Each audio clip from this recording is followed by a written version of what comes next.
Students, in our last chapter we discussed about the rotation and revolution of the earth's surface.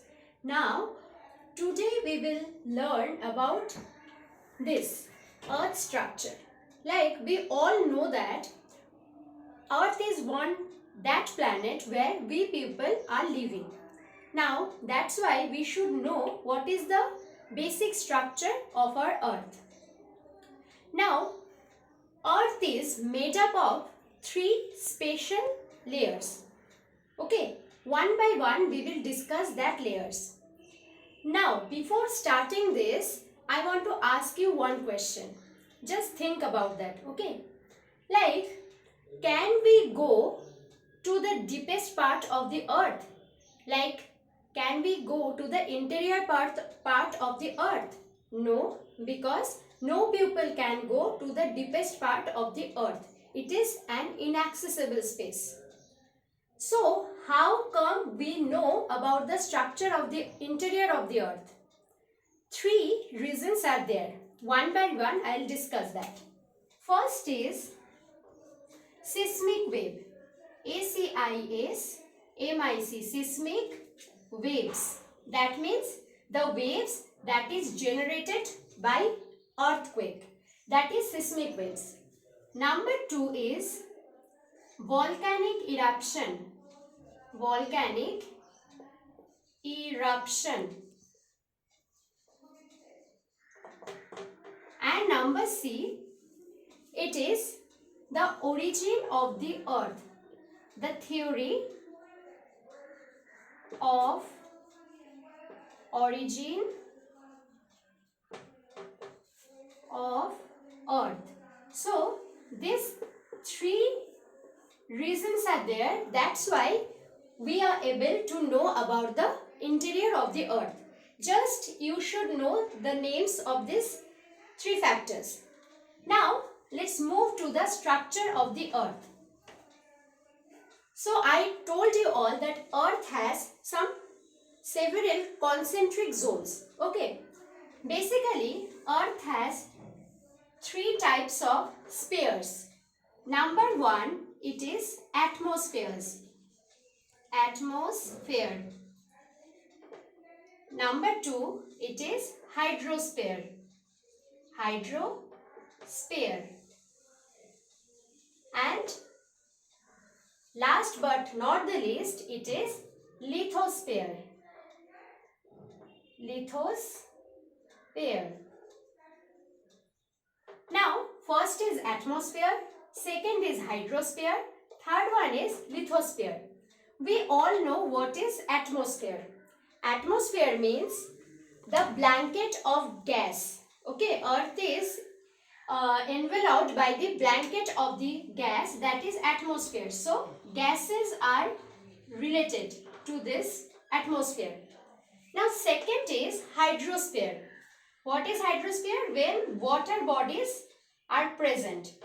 That means all the ocean, seas, lakes, rivers, this will come under hydrosphere. And third one is lithosphere. Lithos.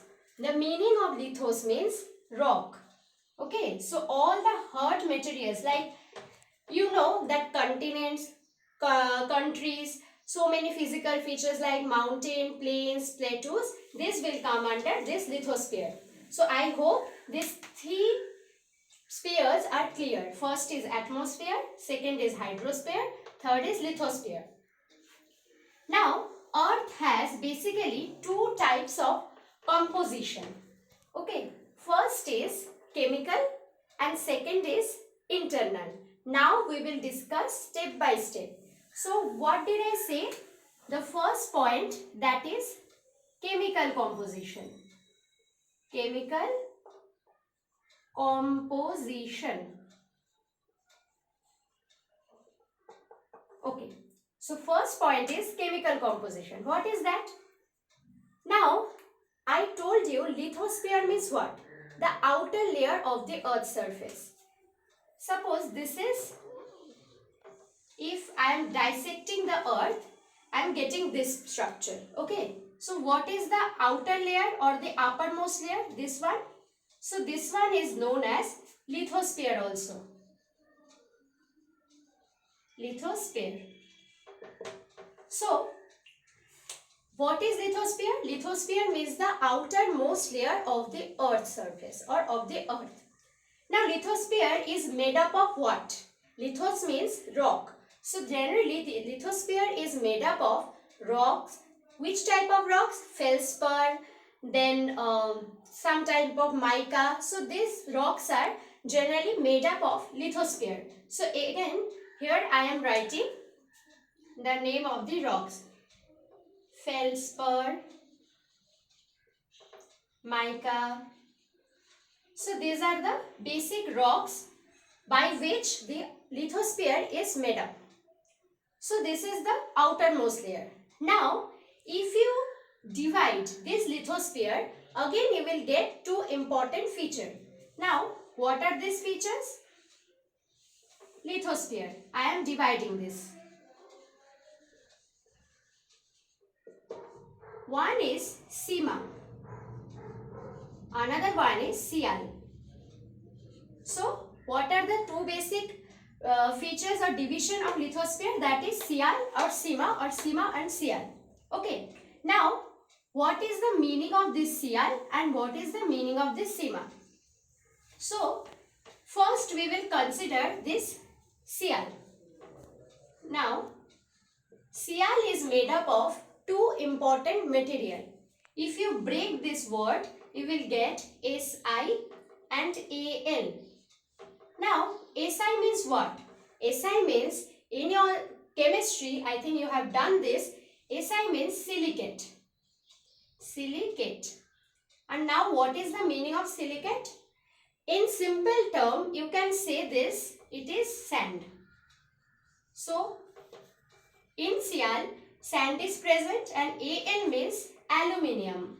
Aluminium. So basically Sial is made up of sand and aluminium. And one important characteristics of Sial is it is very light weighted. Okay. So what is the important characteristics of Sial? It is light weighted. Then I think you all have understood what is Sial. Sial is one important ingredient of lithosphere that is made up of silicate, that is sand, and aluminium, that is Al. Okay. So and Sial is very light weighted. Generally this Sial makes the continents in our earth's surface. So generally Sial makes the continents. Now what about the next one? This is Sima.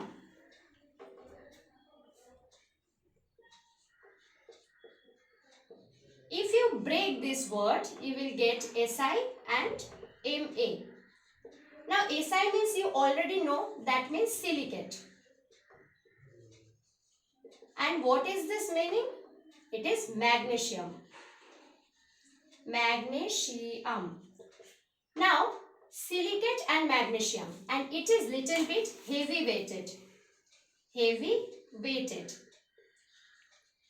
And most of the ocean floors are made up of Sima.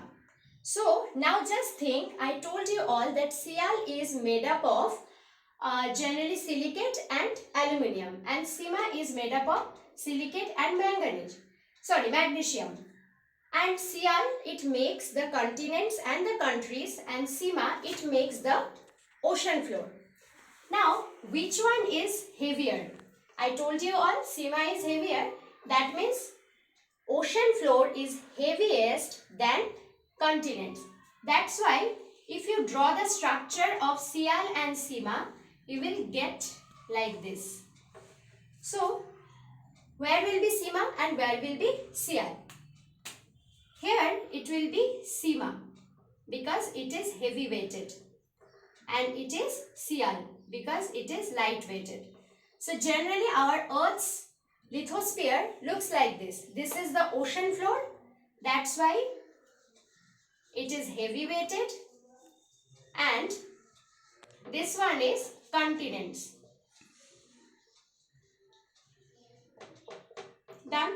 So we have already discussed what is lithosphere. Lithosphere means the outer layer of the earth, and lithosphere is made up of two important division. One is Sial, one is Sima.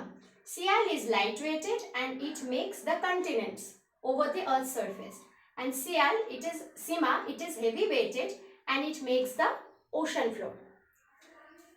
Now, our chemical composition, it is done. Now, what is the next topic? It is internal composition. Internal composition. Now, this is very important, okay? Because in your exam, most of the questions will come from this internal composition. So, let's discuss this internal composition. Again, our Earth's interior is divided into three basic divisions. What are the divisions? Interior. If you divide it, you will get three terms. First is core, second is mantle, and third one is crust. Crust or surface of Earth. Both are same. So, core, mantle and crust. These three things we will get. Now, I am drawing these things. Okay. So, core means the extreme deepest part of the Earth's interior. That is core. Second part or middle part known as mantle. And the uppermost part is known as crust. So, these are the three important divisions. At least the deepest part of the Earth, it is known as core. Then the middle one is known as mantle. And the uppermost layer is known as crust. So, these three are the basic divisions of the interior of the Earth. Now, one by one, you need to learn the characteristics of three layers. So, first we will discuss about the characteristic of core. Number one, it is core. Core means what? I told you all, core means the deepest part of the Earth's surface, right? So, this is core. It is completely inaccessible. So, first point, it is inaccessible. No person can go there. So, it is inaccessible. Number two, this part is made up of Nephe. Now, what is Nephe? If you divide this, again you will get nickel and ferrous. That means iron. And both are very heavy materials. That's why this part is made up of heavy materials. And though the heavy materials are there, that means this part is also very dense. So, first point was inaccessible. Second, it is made up of Nephe. And third point is, it is densest. Next point, the temperature here remains 4400 degrees centigrade to 6000 degrees centigrade. Understood? 4400 degrees centigrade to 6000 degrees centigrade. That means it is the hottest part of our Earth also. So, core means it is inaccessible. It is made up of nickel and iron. Both are very heavy. It is the densest part of the Earth's surface. And last is the temperature remains 4400 to 6000 degrees centigrade. So, core done. Now, the next one. Next point is mantle. Please don't pronounce it as mental. It is mantle. Okay. So, this is the middle part. Now, mantle is located between core and crust. Mantle is located between core and crust. First point, the location. Number two, the temperature over here, it will be 1100 degrees centigrade to 1900 degrees centigrade. So, this is the temperature. And the depth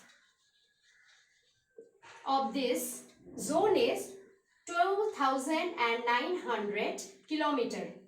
Okay. So first point is location. Mantle is located between core and crust. Second, the temperature will be 1100 to 1900 degrees centigrade.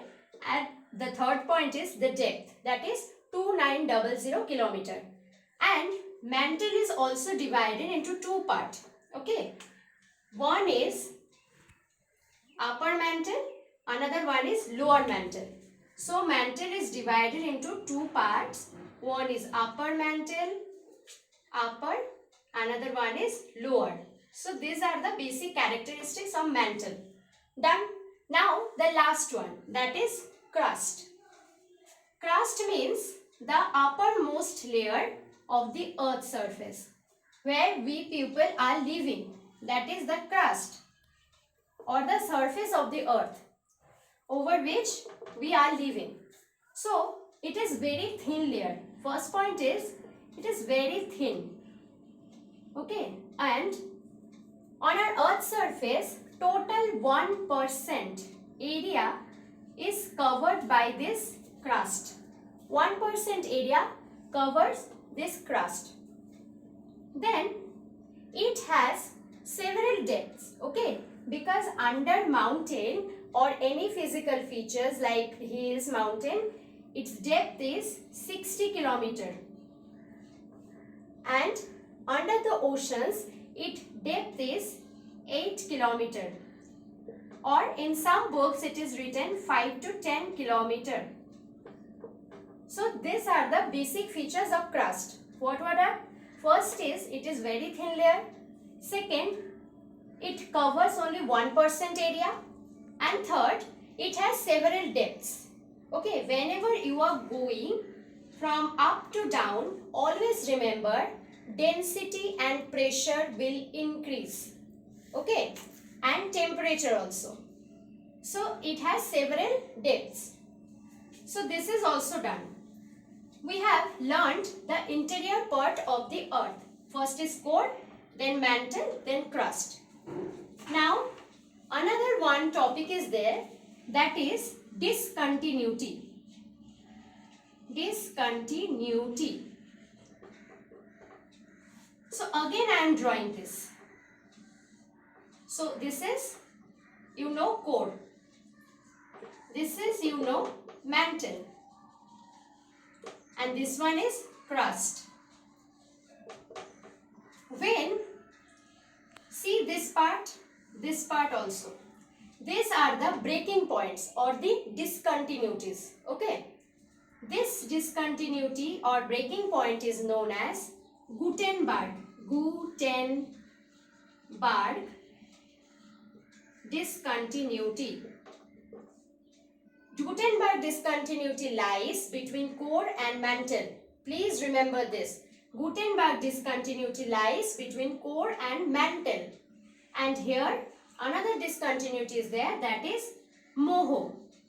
Moho discontinuity. Moho discontinuity is situated between mantle and crust. So these both discontinuities are very much important, and please don't forget that Gutenberg discontinuity is situated between core and mantle, and Moho discontinuity is situated between mantle and crust. And what did I say? Whenever you are moving from up to down, pressure, density and temperature. Pressure, density and temperature will increase. Okay. So these are the topic. This chapter is very short, but it is little bit tricky. You have to understand the discontinuities very properly, otherwise you will make mistake in your exam. So in our next class, we will discuss the next chapter. Thank you.